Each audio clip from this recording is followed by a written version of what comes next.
The only people who don't want to disclose the truth are people with something to hide.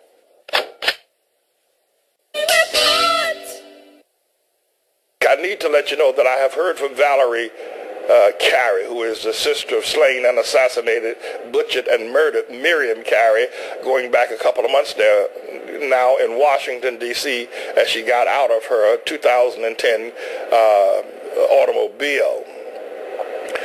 The report came back after we posted up the information. Valerie has stated to me that they've gotten the number of signatures required to appear before Attorney General Eric Holder to open a swift investigation into the death of Miriam Carey. And so we are thankful that you helped us after we posted up our video.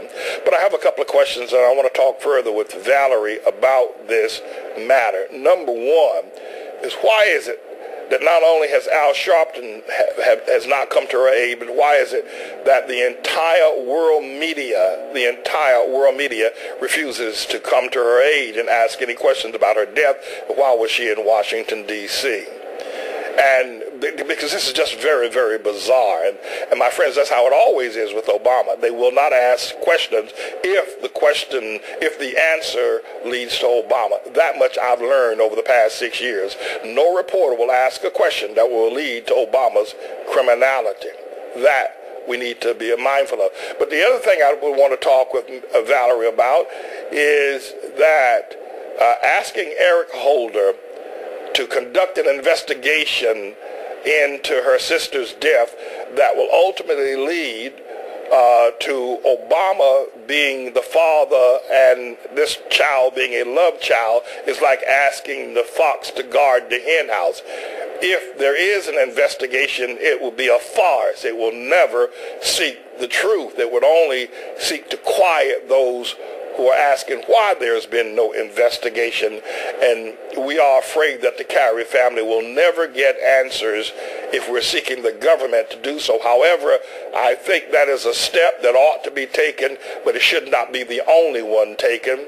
And I will want to talk to Valerie about other kinds of measures. This matter of a paternity test needs to be done, and it's absolutely clear. The evidence that we have that is unequivocal and incontrovertible evidence is that the media won't touch it, Al Sharpton won't touch it, Jesse Jackson won't touch it, the League of Women Voters won't touch it, the black feminists won't touch it. Nobody has come to the aid of this slaughtered woman, which means that they are protecting something that they feel far more important, and that's the hardcore, incontrovertible evidence. And that which is being protected is Barack Hussein Obama. Case closed. Now all we have to do is just get out there and do the investigation, demand a paternity test, and you will discover that what the entire media and everybody in academia and in the courts, who they are protecting, is that they're protecting Obama. And the life of Miriam Carey and her daughter were wholly and completely expendable, like dirt underneath Obama's boot, like a cigarette that is just about burned out. He then crushed out her life, and no one will come to her aid, but I will. And I plan to stay on the case until this matter is fully resolved. You listen to the Manning Report, everybody. I'm James David Manning, the quintessential American, but I'm the Lord's servant, first and foremost. The only people who don't want to disclose the truth are people with something to hide.